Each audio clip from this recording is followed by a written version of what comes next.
So sometimes we might find ourselves where we're in a predicament where we enter the gym and it's a little bit more overcrowded than we expected. So what do we do to avoid this? Here's 10 tips to help you maximize your training in a busy gym. Tip number 1, have a game plan before you get there. Whether you've written something out yourself, you've been given a plan by a coach, or you might have found something online that's pretty generic, but it's still something at least. It's important to have some sort of structure so you know which exercises you need to do and in what order. Just prevents you from aimlessly walking around the gym. And on top of that, I'd like to say it's important to know the layout of your gym as well, so you know exactly where everything is. Again, so you're not aimlessly walking around, you're not feeling gym overwhelmed when it is busy, or any sort of anxieties on top of that too. So yeah, game plan just before you get there. Number 2, have an efficient mobility warm-up to prepare the targeted muscles. I'm already smiling because I can already think of an example where I think of the guys in particular, and I've done this over the years myself. You'll come into the gym, you'll hold that stretch, and you'll hold another stretch, and then you'll get into it. We call those static stretches, but science shows that static stretches aren't even the best for peak performance in the gym.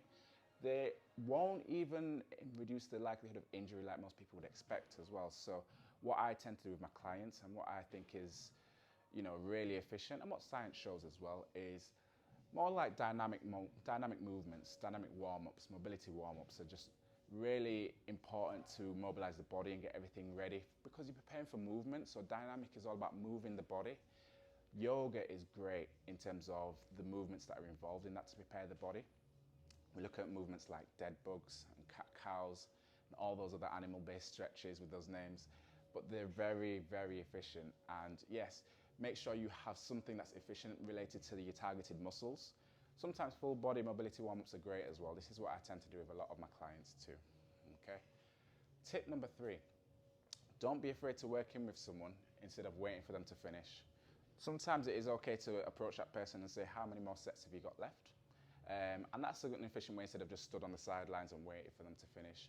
But if you really want to push in terms of if you are pushed for time or you just want to be really efficient in the gym, don't be afraid to just go up to someone and just say, how many have you got left? Is it okay to work in with you? So whatever weight they've got, you can just change the weight and do whatever you need to do, and then change the weight back for whatever they need to do. And you just kind of cycle between sets. It's an efficient way, so like I say, you're not waiting around too much as well. On top of that, some people think they get intimidated by, well, some people do get intimidated from other people and they don't want to ask that, and I get it, but everyone has the same right to be in that gym as well, so no one has a right to be over on that piece of equipment more than you, and same vice versa as well. You want to be able to be respectable to everyone in the gym and you'll get respect back as well. Tip number 4, opt for supersets, trisets, circuits to improve training efficiency. Okay, so these are great. I incorporate these with my clients quite a lot.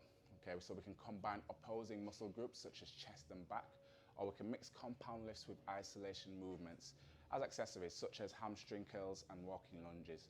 So I like to win on this. Chest and back, a great combination is literally you are doing a bench press or an incline dumbbell press, you're getting your reps out, you fatigue your chest, your shoulders and your triceps, and then you get onto muscles that haven't even been hit straight away. So you can literally go straight in from one exercise to another without resting because your back muscles are ready to go straight away when you're doing like an underhand barbell row in particular, as an example. That's a really good combination that I like to do myself. When we go back to the compound lifts with the isolation movements, like the examples we have here, another example could be a compound lift, which is a shoulder press or an Arnold press, whatever you want to do. It's going to hit all the muscles in the shoulders. And then you can hit with an isolation movement such as lateral raises, which will hit the side deltoid, or a front raise, which is going to hit the front deltoid, or a rear delt fly, but you get the point, okay?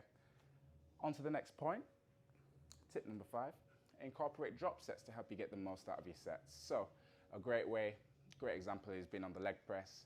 You hit a big set of whatever your rep range is, let's say 12 or 15 reps, and you've pretty much maxed out and you've done as much as you can do on that last rep in particular.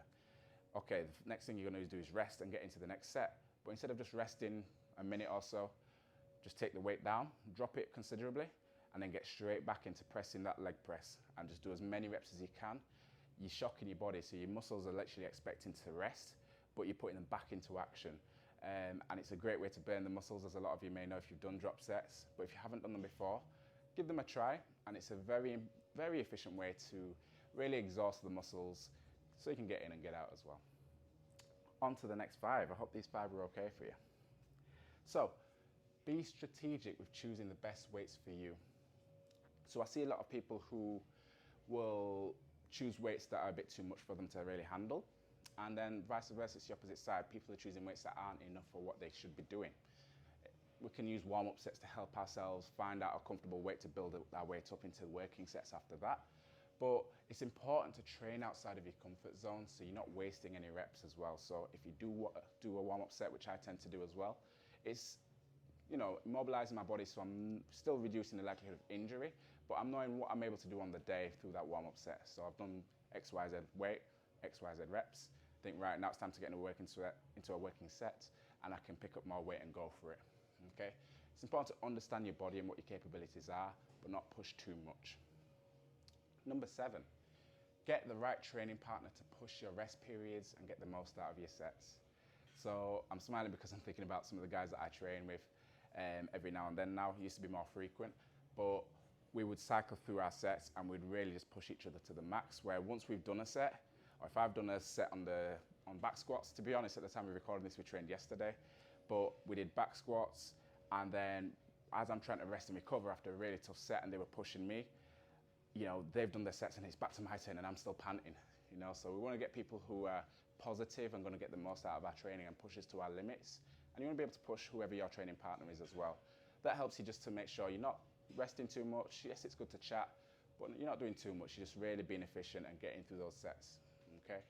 And it's the same in tip number 8. If you're resting overall, a bit less. If you're on your own, a lot of people will see it in the gym as just twiddling on our phones, social media. Some people have important things to do on their phones in the meantime as well.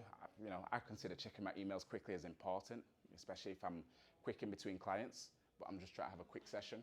But you want to make sure you're not scrolling, because you've got other people who will be waiting for you as well, okay? So just whatever your rest periods are, even challenge them. So you might have a 30-second rest period on a set.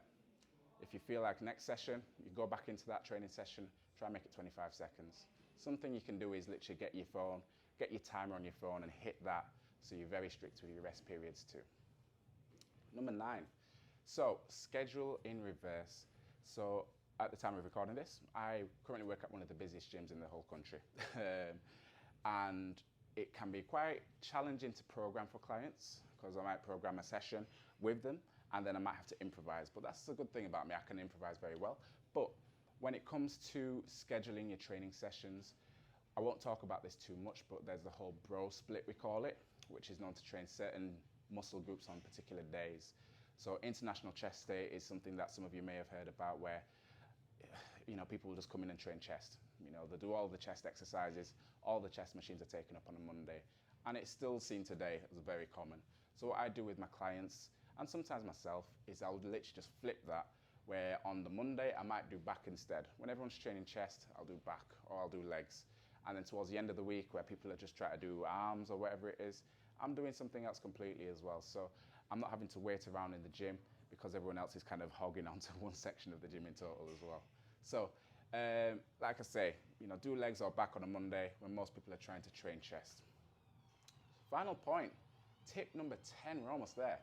Try a class out in your gym, your local gym, if you're struggling with your own routine. So if you are someone who's new to the gym and you're kind of unsure of what you should be doing or shouldn't be doing, a gym class is great, because the class is already planned out for you. The equipment is already out for you as well.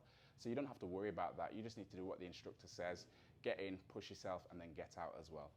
So yeah, 10 tips to help you maximize training in a busy gym. I hope you found these tips useful. Please drop me a message if you have any questions as well. I'll see you in the next video.